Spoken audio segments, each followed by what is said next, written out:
পার্লামেন্টে একটা ঝামেলা বাধাই দিল শেখ সাহেব।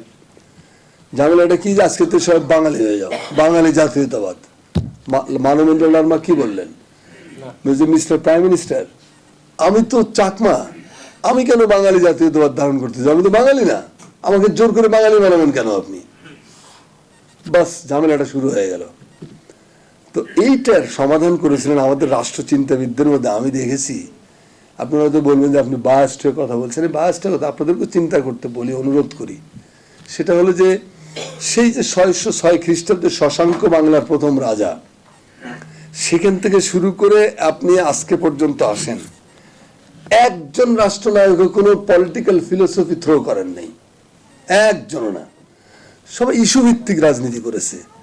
ওর সিংহাসন আমি দখল করে নিয়েছি, আমি যা বলবো সেটাই আইন। কোনো ফিলোসফি নাই, কোনো কর্মকাণ্ড নাই, কর্মসূচি নাই, মানে রাজতন্ত্র হলে যেটা হয় আর কি, তরবারি আমার হাতে আছে, লোকজন আমার সাথে আছে, এটাই আমার পৃথিবী।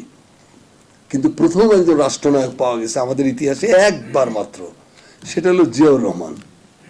তিনি কিন্তু এই সমস্যাটা ফিল করলেন, যেটা গায়ের জোরে সমাধানের বিষয় না।